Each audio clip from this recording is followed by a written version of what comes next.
Hey guys, so I gotta start today's video off with a warning, and the warning is if you have a poor attention span, if you have a short attention span, this video is most likely not gonna be for you. The reason for that is this is the only part of the video with my face on it. The rest of the video is recorded without a camera, so we're just going through a Google Doc. But I can promise you one thing, and that is that you will definitely find value and insights in this video, and that's because today's video is literally 50 minutes covering 50 minutes on how you're going to start an appointment setting conversation, a sales conversation in the DMs, whether it's from inbound, whether it's from outbound, whether it's for B2C, B2B, it's going to cover it all.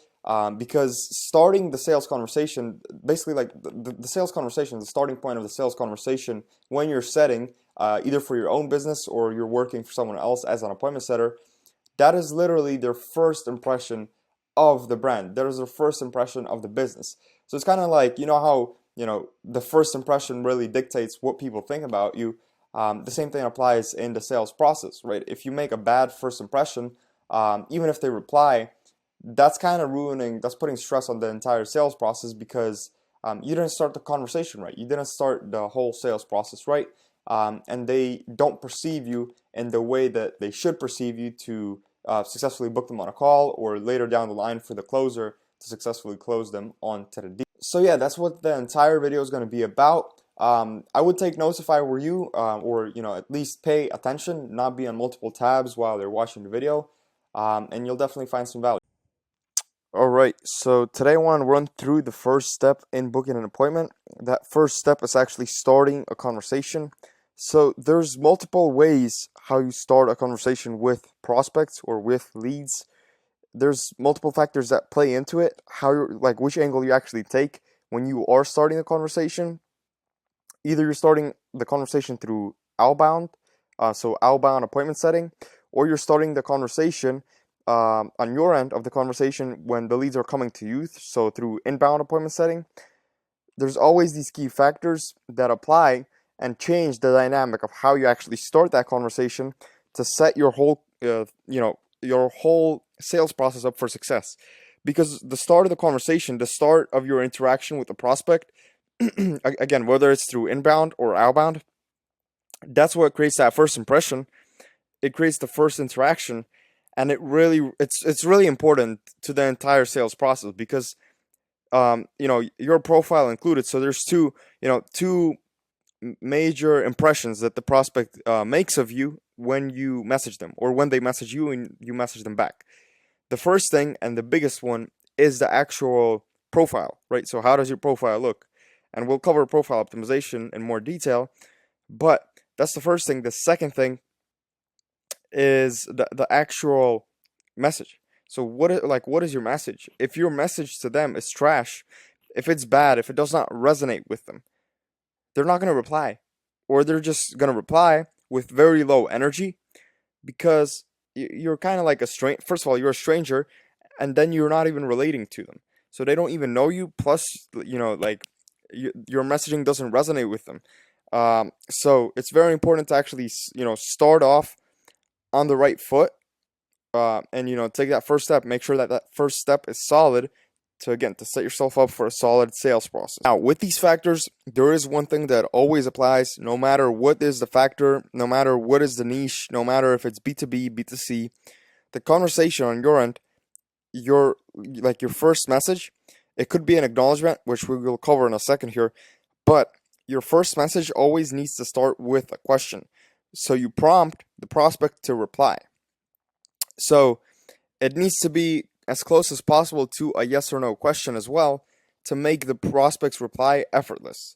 For example, if this prospect is meeting you for the first time, if you're doing outbound setting, they might know you or the coach you're setting for if you're doing inbound setting, but this is their first actual interaction with you. So you have to make it effortless for them to interact with you, because as humans, we naturally avoid doing hard work. We avoid hard things, and it may sound funny because it's just like replying to a message, but you need to make it as effortless as possible to raise your reply rate and get the highest chances of the prospect continuing through the conversation. So it has to be a question that can have an effortless that can have an effortless answer. The more effortless it is to answer the question, the better the better the reply rate, especially in hyper-aware markets. Sales is all about asking the right questions because you can't tell someone to do something. When you tell someone to do something, they will naturally resist it. We naturally resist what we are told to do. We try to go against the grain. But when we are asked and we decide on something, we feel like we decided on something on our own, we will do it. So an example of this would be like if you have ever been sold to, maybe you haven't been sold to by an ad, by an advertisement. And if you maybe watch like a video where someone is trying to sell you onto a program or someone is trying to sell you onto something. If in that video, from the first few minutes, you can tell that they are clearly trying, or they're clearly going to sell you onto something. They're clearly trying to sell you, a program, whatever they might be selling you. You're going to you're going to naturally basically resist that sales process because you're like, they're trying to push something into me. The biggest reason for this is because when we buy something, the reason we like buying stuff, like we like buying stuff, especially if we have capital for it. We like to buy things. We like to buy clothes. We feel good. The reason we feel good is because we feel like we're in control. And we feel like we're the one making that decision. We're deciding to buy something. And then that creates pleasure. When we know that we're getting sold to, like we're, how would you say, we're like directly getting sold to, we're getting pushed into something. So this is what it applies. Like I'm trying to connect this with, when you understand that you're getting sold to throughout the sales process, we naturally try to resist it because there's no pleasure in it.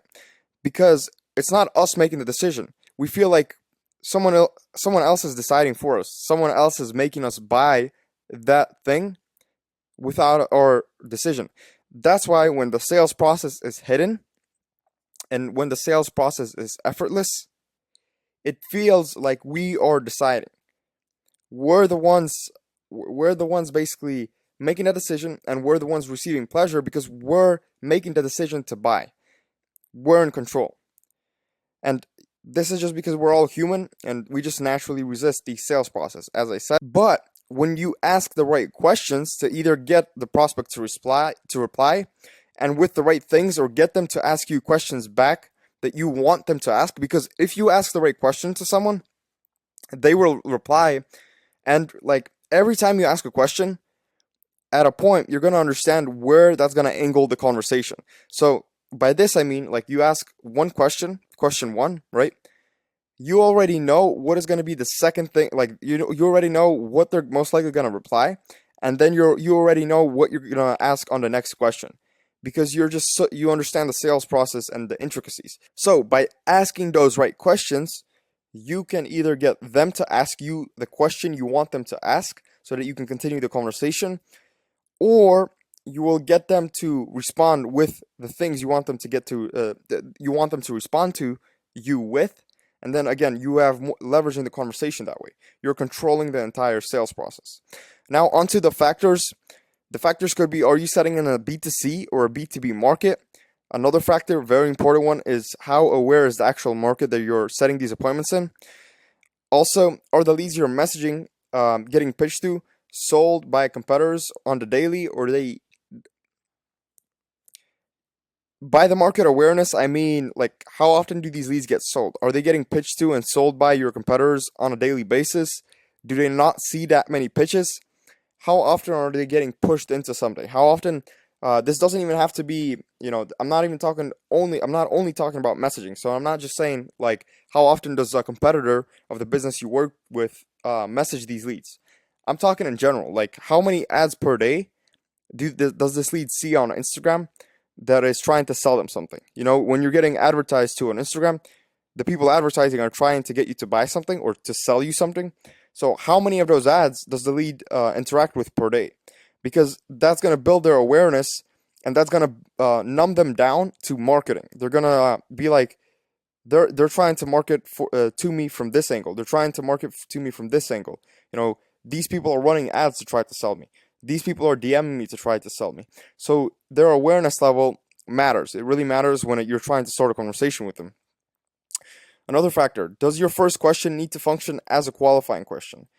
So in some cases, you might not want to waste your time on the conversation if you know that the lead is instantly disqualified. So for example, if you're trying to set for an offer, a fitness offer, let's use that example, a fitness offer that is $5,000. You might want to know right away if the lead is from a third world country. Why? Because someone from a third world country will most likely not be able to afford $5,000 program, and you won't be able to set them. You're just gonna waste your time talking to them. Then they're gonna book the call, and you're gonna know they're disqualified.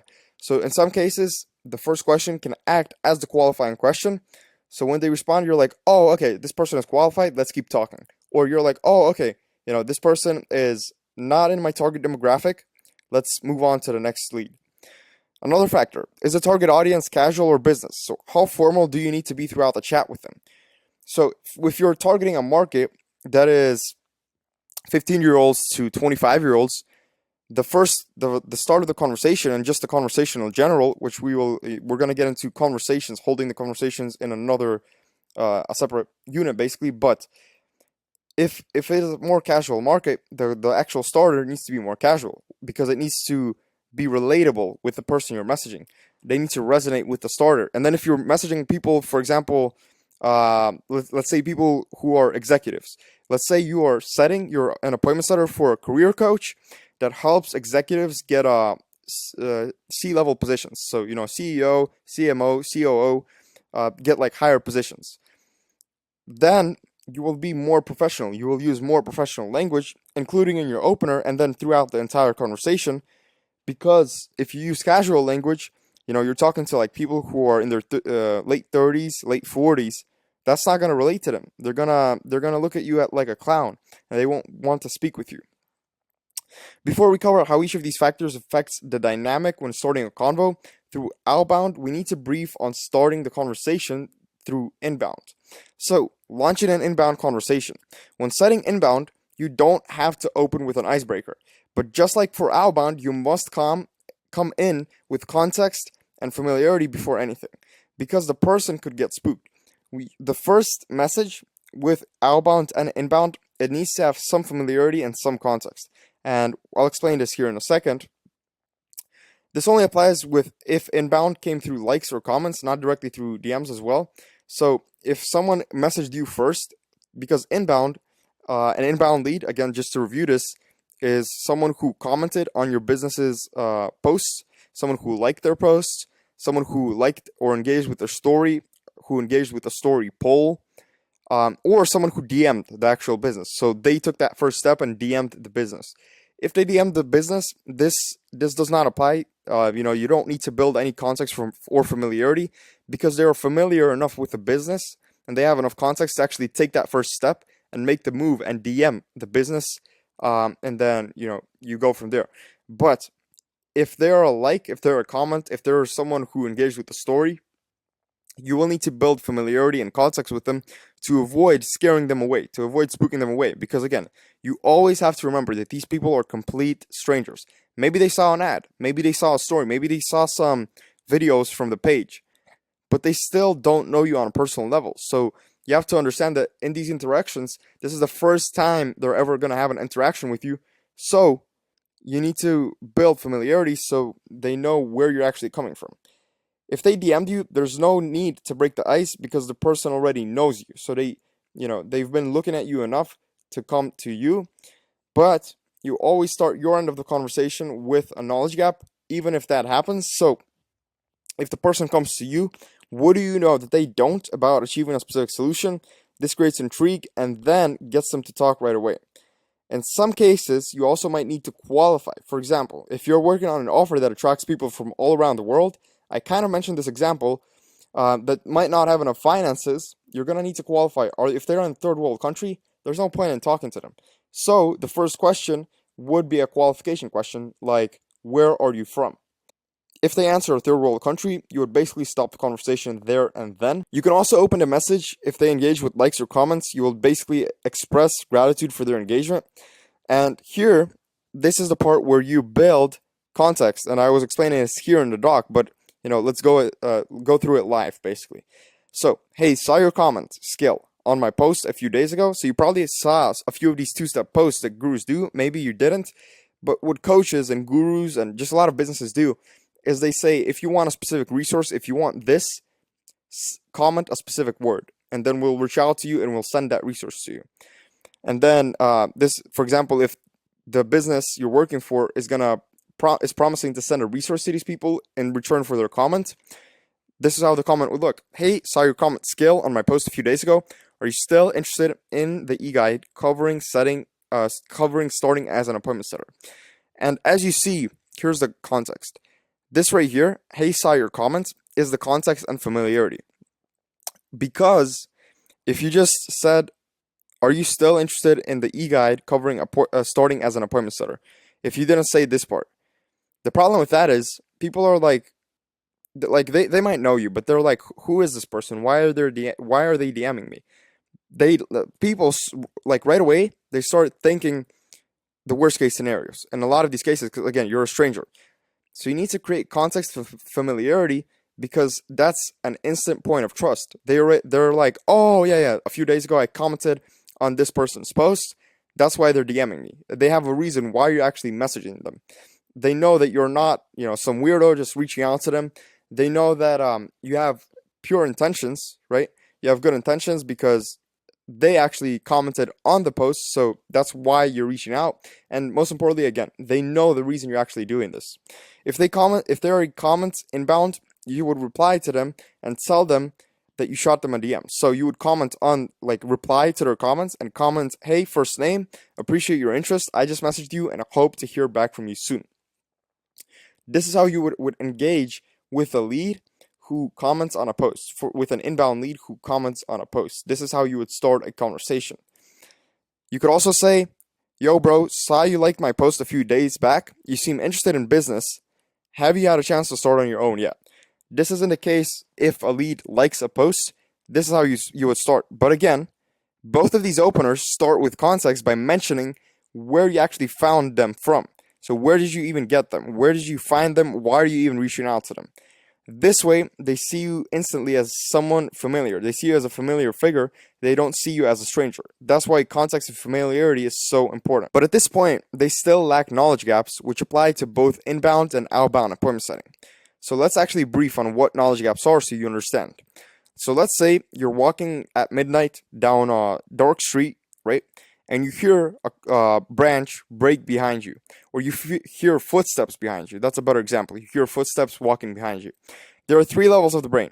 There's the croc brain. The croc brain would think, stranger danger, someone is coming to hurt or steal from me. Oh shit, what was that? That would be the croc brain. The midbrain, who could that be? Is that a friend? Is that someone you know? Is it a parking inspector? You turn around and check the situation, because the midbrain analyzes, right? The croc brain is the survival brain. It's the survival part of our brain. And then there's the neocortex. Let's examine the situation and use logic. So the neocortex is the brain that is, basically it's the logical side of the brain. It's the logical part of the brain. And it's the brain where you would use logic and you would say, oh, it's just someone signaling that you dropped your wallet, right? That's why they're walking behind you. As you can tell, the logical brain is that neocortex, yet the problem is that everyone who is scrolling social media, they're in the state where they're always using their croc brain. So when they see a stranger, aka you, in their DMs, they don't rely on logic. This is why you need to engage their croc brain to get past it and make them use their neocortex, right? You need to get past their stranger danger brain, the brain that's always scared, right, in survival mode, and you need to get to the logical part of the brain to actually start having a rational conversation with them. So how do you actually create this curiosity? How do you engage with their neocortex? By using low science gap theory, you can actually do this. So, in a recent study, a group of subjects were tested of what would create the most curiosity. The subjects were tested in a game of trivia to see how they would engage. The study found that the participants were the least interested in the trivia when they either already knew the answer or the answer seemed like they already know it. So they were basically very confident that they do know the answer. But when they came across a question that they had some slight idea about and they lacked the confidence or the answer yet, they had gaps. They had gaps of knowledge that they needed to get covered. And their curiosity skyrocketed. So their compulsion to know the answer was so great that they were even willing to pay for the information, even though it was revealed for free after the session. because they weren't confident that they might know the answer. They didn't know the answer. They were kind of in the midpoint, right? They were right on the edge of, not knowing the answer. So they had very strong curiosity. So to create engagement, we need to shift our thinking from what information do I need to convey to these prospects to what questions do I want my audience to ask. And we do this by creating knowledge gaps. So taking problems people already know, then creating unexpected solutions that create curiosity and actual need for them to close the gap. So the gap opens when you pose a specific question that they can't answer on their own, and then you close that gap by using expertise. And in your case, as appointment setters, you would be closing that gap by using the expertise of the business you're working for, whether it's a coach, whether it's a software company. That's the business that would close the gap. You would use their expertise, what they know, to actually close the gap. And you can do this with business owners, because business owners obviously will help you book more meetings for them once you're working for them. So for example, if you're setting for a fitness coach that has a program to lose 8 kgs in 2 weeks without going to the gym, you can open the conversation by asking, "You look like you've been hitting the gym, but have you tried to do any exercise outside of the gym to assist with weight loss?" This creates a knowledge gap. How do I actually lose weight outside of the gym? Because a lot of people, they'll go to the gym for weight loss. That's the only thing they've been programmed to do. So when you can approach them as a fitness coach and you can offer something where they can lose weight without going to the gym, that creates instant curiosity, and they need to close that gap. Right? They have a gap. Like, wait, like, what is this guy talking about? Or what is this girl talking about? How do you actually lose weight without going to the gym? In 2023, 95% of the niches have hyper-aware markets, so this is your prospects when you're trying to book them on meetings. If they're all covered up and armored, and they're always in defense mode. They've been burnt by other agencies, services, coaches, consultants, whatever business model you work for and set appointments for, and they're constantly getting spammed with pitches.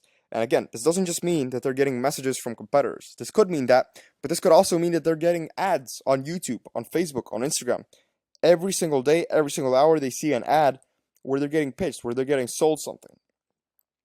And you need to disarm them by asking the right questions to finally book them on a call and make your commissions. So, jumping ahead to Outbound now, to add a knowledge gap question to inbound or outbound setting, after the initial opener, you would ask a knowledge gap question that you can close. And you can close it only if you have value to close it with. By value, I mean a resource. So it could be a video, it could be a coaching call recording if you're working for a coaching offer, it could be a demo if you're working for a software offer, it could be a demo of how someone can use the software to 10x the amount of leads they generate, right? It could be a PDF, it could be a flowchart. That is what's going to cover that gap. That's what covers the knowledge gap. So for example, if you're working for an Amazon FBA coach, and these could actually be used as openers as well, do you feel like the time you're putting into finding these leads actually worth it for your business? This is, if they answer no here, as you guys can see as well, it's a yes or no question. They answer no, you provide a knowledge gap. Well, this is how you actually find more leads. By the way, in the Amazon FBA world, leads is the same as products. I'm not sure why, but Amazon people use products and leads interchangeably. So it's the same thing. So it's this question, the first question here is asking if they're finding products, right? Leads can be replaced by products. Is it worth it for the business? They answer no, you give them that resource. If they answer yes, you can move on to another knowledge gap. We will cover this in the conversational unit. Anyways, I've noticed so many of these hustlers that have systems in place, yet they still struggle with their margins right now. Did you manage to find a blue ocean or a hot ocean of sorts yet? So here, you're asking them if they managed to find a good niche to sell their products in, if they were doing an Amazon offer. So now, again, if they answer no, you get to cover that gap. Another one, are you managing to get consistent orders with your systems on a daily right now, or does Mr. Bezos churn his back on you sometimes? Again, if they're not getting consistent orders, that creates a knowledge gap. Well, how do I get consistent orders? And that's the knowledge gap you can cover if you have the expertise to leverage from the business you're working for. And as you can see, these are fairly open-ended questions that the Amazon sellers can, again, they can answer these with a yes or no question. Basically, all of these are able to be answered with a yes or no question. So, to summarize from inbound, main thing is to open with context and familiarity. No matter what is your, if you're qualifying people, no matter what, you have to open with context and familiarity, right? If they're commented, you have to tell them that you saw their comment. That's how you found them, and that's why you're messaging them. If they liked, you have to tell them that you found them from their like, and that's why you're messaging them. Then you will ask them the niche specific question, right? So if you're working for a business coach, you seem interested in business. Have you had a chance to start your own yet?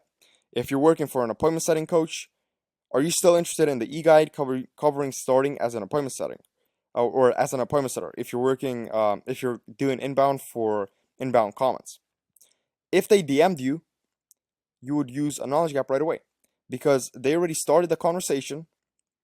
So if it's an inbound DM from a prospect, you would start the conversation with just a knowledge gap because you don't need context and familiarity. So you're able to, well, you could also qualify them, right? So if, for example, if a prospect inbound DMs you, you would and you need to qualify their location, you would reply to them, right? They're probably, most prospects, they inbound with a question, if they're inbound leads, because they've been consuming so much content, they just have some questions, so they start that interaction. You acknowledge what they say, which we will go on in the next unit, how to acknowledge in conversations, and then you would engage. Your first thing, the first question you would ask wouldn't be something like this, where you're trying to build context and familiarity, because again, they've already done that for you. But what you would do is ask a knowledge gap question, because you would, from this, you would know how they're doing, right? So if you're working for an Amazon FBA coach, you would ask them if they feel like the time they're putting into finding and sourcing products is worth it for them. Now, moving into outbound setter. When outbound setting, you're 100% responsible for launching the conversation. So it is a little bit harder, I have to admit it is harder than inbound setting because the leads aren't coming to you. They have absolutely no idea who you are in this case. With inbound setting, you're able to instantly build context and familiarity in their brain and go to their, start engaging with their neocortex, because you're able to say where exactly you found them. Oh, you commented on my post. Are you still interested in X, Y, and Z? Or you liked my post. Are you still interested in X, Y, and Z? Or did you start X, Y, and Z? But with outbound setting, you can't do that because they didn't engage. They're not inbound leads. So you have to create context and familiarity through other mechanisms, through other ways, which we'll cover in a second here. But again, for inbound, that's easy because you're always able to rely on them coming to you, on either them commenting, either them liking, or even them inbound DMing. In that case, again, you would need to create context and familiarity. So bad openers would lead to bad reply rates and will lead to minimal or no conversations. And if that's what happens, you're going to have no calls. So it's extremely important to have a good opener in outbound setting that creates context and familiarity and builds trust with the prospect so that they continue talking with you. Outbound setting style heavily depends on your market. The more aware the market is, the harder it will be for you to get a reply from the opener. During outbound, there's three main phases of the market that you're targeting. There's B2B in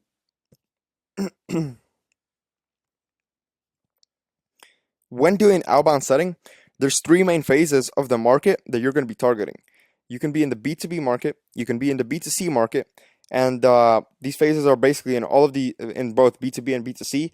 But I will say that phase 2 and 3 mainly apply to B2B because it does, like, the consumer markets, they're not this aware yet.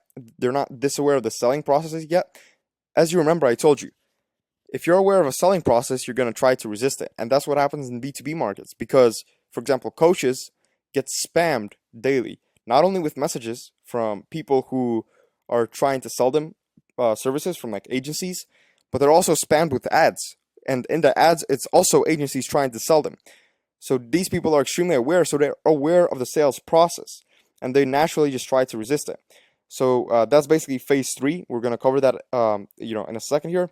But let's start with phase 1. This is what most B2C markets are, and some B2B markets, but not many B2B markets are phase 1 because many B2B markets are already too aware. There's advertising has been around for years and years, and same with outbound prospecting. So most B2B markets are either in phase 2, as I mentioned, or phase 3, but there are some new B2B markets, business to business, that are in phase 1. They are less aware. So with leads in this phase, you can open with a knowledge gap question and slight personalization. They won't be able to tell you want to sell them and will happily respond. This is the only phase that makes sense to personalize in if you'd like to. For example, personalize around a post. When you do conversational outreach without scripts to copy and paste, your personalization must be about yourself, your relatives, or your friends. And it must complement that the person you're personalizing around at the same time. This means you won't be complimenting the coach on how they help others. You will be thanking them and complimenting them for helping you, right? You're that individual, and it's almost like you're a client of theirs, even though you're not. And I'll explain this here right now. So, for example, if you're outreaching to a career coach, instead of saying, "A few months ago I stumbled across your reel and I love how many people you're helping," so many of us deal with imposter syndrome, especially when it comes to following that career that we deserve. You've done a great job at helping those who do. The first message has to be centered around how exactly the coach helped you. So, this is a good example of what you should say. "A few months ago, I stumbled across your reel and I shared it with my girlfriend. She's been binging your content ever since, and it's really been helping her, especially in understanding point one, which is that imposter syndrome is very real." In this example, you're making the example how the coach helped your girlfriend, but this style of personalization, it could be about anyone around you. It could be your friend, it could be your cousin, it could be how the coach has actually helped you, but you make it personal. The reason for this is, instead of separating yourself from the coach, when you're starting that conversation, you're directly relating how that coach has basically changed your life. If you're telling them how they changed other people's lives, they already know that. When you tell them how they changed your life or how they impacted your life, they don't know that. That's new to them, and you're one specific person. Another thing you're doing with this is you're building context and familiarity right away with them. As you noticed, we build context and familiarity here. You're telling them the context, how you found them. "A few months ago, I stumbled across your reel, and I shared it with my girlfriend." And you're building it through familiarity. You're building familiarity here because you're saying how, like, your life is related to this coach, like to what this coach is doing, how your life is impacted by this coach. So now this creates familiarity because you're familiar with this coach, and now you're telling them why you're familiar with him, and then that creates familiarity from the coach's perspective as well. And this, again, this doesn't only apply to coaches. The same structure applies to every single business. Now, of course, I can't give you like a script for every single niche that you might be working a job in. That's something we do down the line because it's dynamic. It's really dynamic. The opener that you're going to use is dynamic to the position that you get. But these openers have to be, specific to a niche. I'm just using examples here, whether it's business coaches, career coaches, right? Whether it's just an agency. I'm using these examples because there's no way to like create a script that's one for all. That doesn't work. That's not how you can set appointments. These things need to be tailored to the space that you're setting in, to the market you're setting in. So that's why I'm just showing you guys examples, and I can't give you like specific scripts. That's something we can develop and help you develop, but I can't give you a specific script. So phase two. Phase two is aware. This is a little bit of B2C because most B2C markets aren't in phase two yet. They haven't been sold to enough yet. They haven't been approached enough by ads. They haven't been approached by enough people in their DMs to be in phase two. So this is someone that is aware. A person in phase two of the market is an aware person. They're aware of the sales process. They will be able to tell if you just start it like a conversational message and start asking them qualifying questions. They will be able to tell you're trying to sell them, and they're instantly going to try to resist it. Good thing for you is that phase one is what most of the B2C markets are in. So it's extremely easy to set appointments in the B2C market. But again, if you remember the previous videos, B2C market pays less. B2B market pays more because it is harder to set someone who's in phase two or phase three of the market. But you can set more, basically beat the amount of money you can make in B2B with setting more appointments in B2C. Because to set someone in phase one is a lot easier than to set someone in phase two or phase three because they're open to having a conversation. When you can have a conversation with someone, you can book them onto a call. When you can't have a normal conversation with someone because they're going to be aware where that conversation is going, that is going to a call pitch, then it's a bit harder to set them on a call. So let's actually review what is phase two here, and we'll go on to phase three. So with aware markets, there's no point in doing heavy personalization or conversational questions because the person on the other end can tell where it's leading, can tell where the conversation is leading. And many times when we know we're getting sold to, again, we try to resist it. I have to keep repeating this because it's extremely, extremely important. You have to hide the sales process in your conversation, or at least not make it like absolutely obvious that you're going to try to push them into something. We don't like to get pushed into things. So there's two approaches to this market. Let's say you're targeting coaches. Again, we're using examples. I can't give you direct scripts because it depends what niche you're going to be working in. First approach, the pitch question. What would 40 qualified calls per month do to your business? Right? It's a direct offer pitch question. What would X do for, what would X do for your business, basically? And this is, this question here is based off what coaches desire.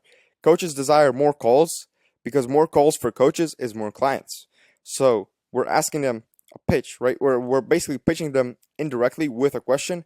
What would this many calls do for your business? Would it scale your business? Would it help you grow your business?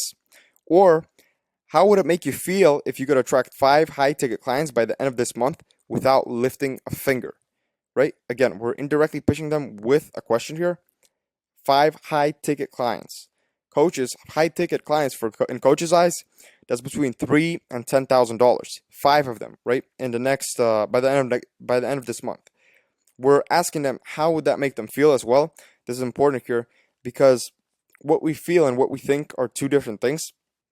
So when you ask someone in sales, we try to stress a lot on both logic and feelings. If you just stress on logic, you're not gonna sell anyone onto anything.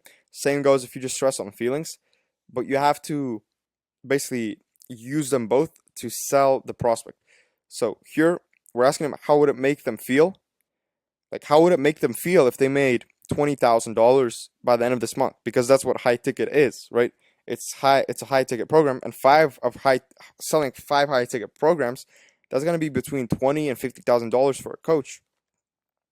So we're asking them how that would make them feel, and then also we're giving them the numbers, right? The logical part of this is 5 high ticket clients by the end of this month. So we're using both feelings and logic to sell them and to get them to reply. The reason we're not starting a conversation here, we are starting a conversation, but it's not the typical conversation because like we're not gonna have a 2-week conversation with these people because again they know they're gonna get sold to, so you get it over with faster. They can call out their BS, so you just propose to them right away.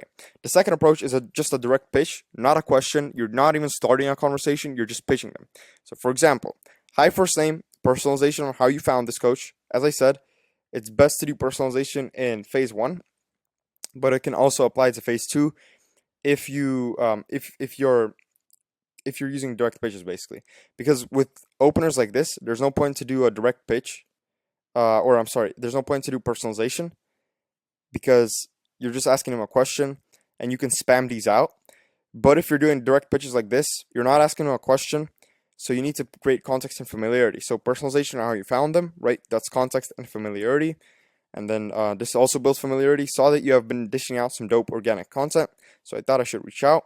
As for myself, I partner up with niche coaches, personalization here. So if it's a business coach, you would replace this with business coaches similar to yourself to take up 95% of their client attraction process off their shoulders while adding $40,000 in cash collected in under 50 days, ensuring that your LTV, lifetime value, increases on the back end while your qualification, show up rate, and closing rate increase on the front end. And by the way, guys, this gets replaced, right, with whatever offer you're setting for. And then here, you end it off with a bit more context and familiarity, again, because this is like the first time this person is hearing from you because you're doing outbound. You're saying, after taking a look at what you're doing, I'd love to shoot over a short video that's filled with actionable steps that you can implement this week to generate 15 to 20 hyper-qualified appointments for your coaching business right off the bat. Mind if I send it over? What's the best email to send it to? That's the call to action. And then you're using some humor here. Important to use humor. We're going to cover how to use memes in appointment setting in another unit or another module. But humor really helps to break the tension, especially with markets that are in phase 2 or phase 3. Because if everyone's spamming them with text, like text follow-ups, they're just messaging them with text proposals, and here you're using memes and you're making these people smile, they're a lot more likely to reply to you. Higher reply rate, more booked calls, more money for you. Now let's move on to phase 3. This is the hyperaware market. There's almost no B2C markets like this. I actually don't think there is one that is this aware, but it is a lot of B2B markets, a lot of B2B spaces and industries that are like this, because again, they're getting spam. B2B businesses are getting spammed with marketing campaigns on Facebook, TikTok, Instagram. Then they're getting their DMs spammed, they're getting their emails spammed with proposals. And these people are tired of the market scamming them, they're tired of the market pitching to them, and they're tired of all the BS. So they get 10 DM pitches per day, right? This is the avatar that is in phase 3. They're getting 10 DM pitches per day. Every single day they're seeing dozens of ads on their Facebook feed, on their feeds, right? They're getting dozens of ads where people are pitching them a service. So the only way you can get a reply is by baiting them into making them assume that you're a buyer. So in phase 3, you're not messaging them on a pitch, because a pitch won't work, because they're like, okay, this is just another scam. The only way you get them to reply is by making them think that you're a potential client of theirs, or that they can sell to you. Once the convo is started, the chance of them converting becomes much higher, because if you send them a direct pitch like you would to a phase 2 market, they're not going to reply. They're just going to be like, okay, they're going to, it's just another scam, it's another scheme, I don't even want to reply. And then you're just not going to get a reply. So you need to at least get them to reply and invest their time into the conversation, which is very important. They're putting energy in the conversation, and then you can leverage that and basically bait them, right? That's why it's called the bait and switch method. And then switch on them, right? Switch on them and start pitching them once that convo is started and it's in full effect. So, for example, hey, are you taking on new clients next month, or are you full, right? If you're messaging a coach like this, or even, let's say, even a software company, you're messaging a software company that takes on high-end, high-ticket clients, and when you're messaging them this, they see this message, they're like, oh, does this person want to become another client of ours? Does he want to become like a customer, right? Can we sell him? Can we make money from him? They instantly reply. Or are your services completely done with you or done for you as well? Again, you're asking someone about the services, so they're like, wait, does this person want to buy from me? Does he want to, get my service? And then they reply. If you're concerned you won't be able to move forward after they reply with the wrong assumption, we will cover this in another unit, the actual conversational unit. We will cover how to have conversations in each one of these phases. But phase 3, the only goal you should have in Outbound is just to get a reply, just to get them to invest those few seconds into the conversation, so that you at least have something that you can mess around with. Because if you do a conversational message like in phase 1, or again, you do a direct pitch or a pitch question, pitch opener question with them, they're not even going to reply, and then you're not even going to have anyone to book onto a call. Now, additional Outbound pointers, and this is most, like, this whole module is mostly about Outbound, because with inbound it's just so easy to start conversations. It's not a problem. With inbound, it's more about actually holding the conversation and converting it and qualifying it. But with outbound, it could be hard, because again, there's different phases of the market. So depending on the market, that's the difficulty level of starting a conversation. And you're like the first interaction. You're a complete stranger. These people never know you, so you have to break through to actually get them to start speaking with you. So a few additional points on outbound.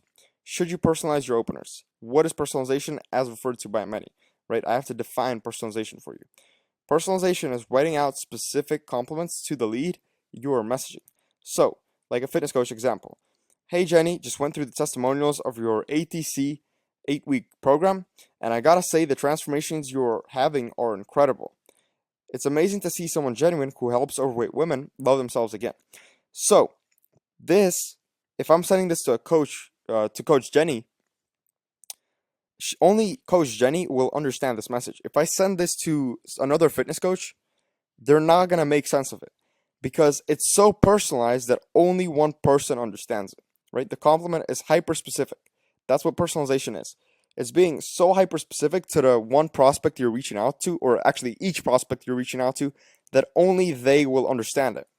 And if you should personalize depends on the market awareness, which basically makes personalization obsolete. We will still cover personalization in a short unit, as 10% of the times it could still be needed. But personalization to this level, where it's just hyper specific like this, does not there's no point for it, because if you're setting in a B2B space in phase 2 or phase 3 of the markets, people can tell it's BS. 2 years ago they wouldn't be able to tell that it's BS, but again, as the market grows more and more aware, people start understanding where the conversation is going to go before they even reply. In phase 1, there's no point to use personalization because the people aren't aware enough, right? They're like not aware enough to know that you're going to try to sell them something.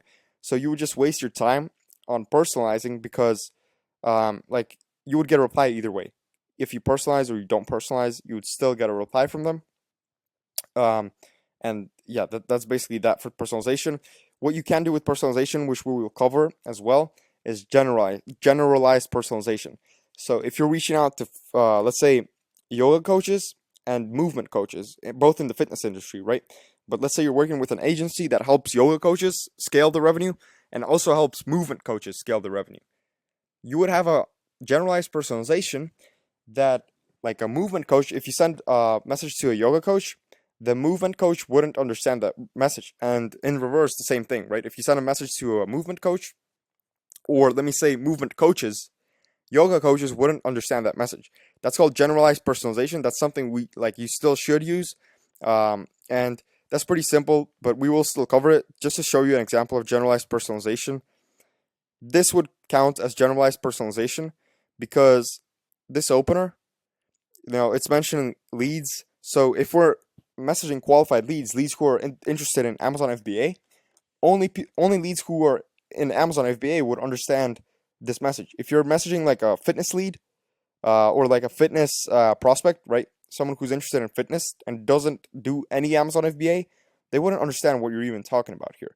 So this is basically generalized personalization, although we will go in more depth on it as well.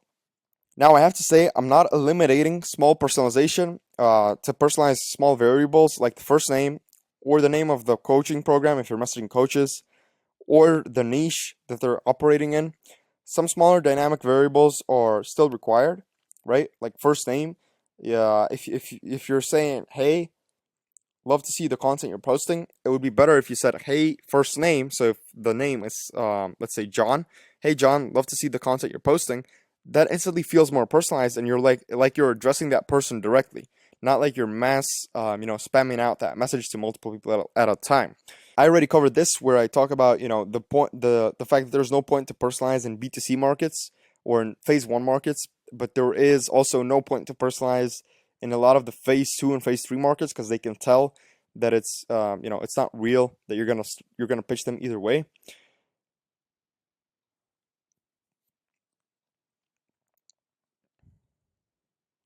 Here's an example of generalized personalization as well, and this is how you avoid hyper-specific personalization. So this is an example of when you're trying to book a coach onto a call with an agency. So you're only personalizing their name, right? You're replacing the first name variable with Mark. If you're messaging someone who's named Mark, a coach named Mark, hey Mark, love the tips you're putting out about your business, or they're about business. You seem genuine. I was just wondering if you offer payment plans for your program. So this is the coaching market, and the coaching market, I will tell you right away. If you're working for an agency and you're trying to book coaches onto meetings, you're going to be working in phase 3 of the market. So you need to bait and switch on coaches. It's a hyper-aware market. So that's why this question here, it asks, about their program. But also, as you see, if we're messaging business coaches specifically, we're saying, love the tips you're putting out there about business. And we can send this to 100 business coaches. The only thing we would need to replace here is the name. We would replace Mark with John. We replace Mark with Jake. Whatever the name is, that's the only thing we're personalizing. But it would still sound personalized to every business coach that we would message.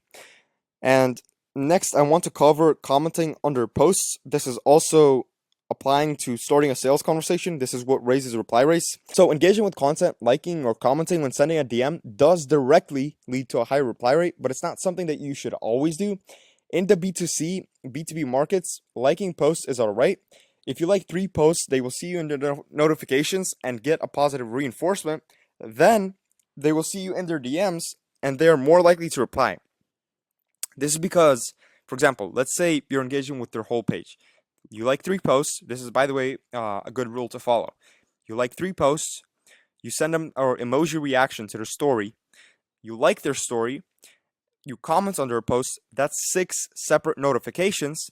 Then when they check their Instagram page, they're like, wow, this person engaged with all my stuff. And then they see a DM from you. They're a lot more likely to reply to that DM. Commenting massively improves engagement and it massively improves reply rates, but it only applies to B2B leads. To explain that, because it's normal for B2B leads. They're all selling something. So when you comment something like, hey, first name, I left you a quick question about your program in your DMs, that's fine with them. That's totally fine with them. Never use the word DM like I did here. I just did it so that you understand, but never use a DM, the word DM when you're commenting on leads posts, because in Instagram, the comment will get flagged. They know when you use the word DM, they know that you're spamming, right? That's just Instagram. They have, they recognize it. They recognize a pattern. Instead, when you're commenting and you're asking people to check their DMs, you would use the word DM with a space, or message, or PM, or also the word inbox with a 0 instead of an O. However, let me explain why this only applies to B2B leads. However, when you comment about DMs while outreaching to B2C leads, it's a problem because it sounds scammy. Imagine someone commenting on your personal account, they left you a DM. It sounds scammy right off the bat, because normal people, they like, if you're just trying to engage with, like, meet a new friend on Instagram, for example, which some people do, like, you wouldn't ever comment on their post that you sent up a DM. If they're not going to reply to you, they're just not going to reply to you. So when you do it to B2C leads, when you're messaging personal accounts, people's personal accounts, and you comment on their posts like that, it's just weird. It spooks them away, and it creates a bad first impression. So with B2C leads, you would just DM them. You would still do the engagement where you like 3 posts, like their story, engage with their story, but you would not comment on the post. Should you use casual or formal language, both inbound and outbound? The answer is simple. Look at the market you're setting in. As I mentioned this earlier when we started this module, if you're setting in the crypto market, you'll most likely be speaking with people who are 20 to 30 years old. They're like your bros, right? Like your brothers, I guess, but it's a younger age demographic. So you would use more casual language to appeal to them. You can and should use casual language to resonate more with leads in these demographics. But if you're messaging lawyers, for example, you're working for an agency that helps lawyers scale their law firms, you might want to use more formal language to sound like an intellectual and a potential partner, so that they don't look at you, again, they don't look at you as a clown. So hopefully this unit covers, I think it's a good summary of how you start a conversation, how you do it in different phases of the market. Again, there's no scripts, although there are examples of scripts, because the market you're going to be in will decide the opener that you're going to use. That's something we can help you develop, but it just really depends on the market. If you're in the B2C market and you're setting for crypto coaches, the opener is going to be very different than it would be if you're even in the B2C market and setting for the Amazon FBA coaches. Or if you're in the B2B market setting for career coaches, the opener will be different than if you're in the B2B market and you're setting for sales coaches. It just really depends who you're setting for. It also depends if you're setting for inbound offers or outbound offers, because inbound exists in both B2B and B2C. So the inbound lesson here, this applies to both B2B and B2C, because there's coaches, like sales coaches, who teach other coaches sales, who get inbounds from coaches, or they basically get inbounds from businesses, right? So inbound, you will use the same framework with B2B and B2C leads. With outbound, though, you need to be careful. You need to distinguish between the B2C markets and the B2B markets. If you stuck around all the way till the end of the video, you are a superstar. Only thing I can ask of you, if you found value, like and comment, maybe share. I'm not sure what gets the algorithm going on YouTube, but I think it's comments, and then more people will be able to get help. More people will be able to see this video. If you want the document that was in this video, join the free Discord server. It's linked down below in the description. Completely free, whether you are a business or an appointment setter. And then just hit me up through Discord once you're in the server, and I will send the doc your way. Thank you for watching. Have an amazing day.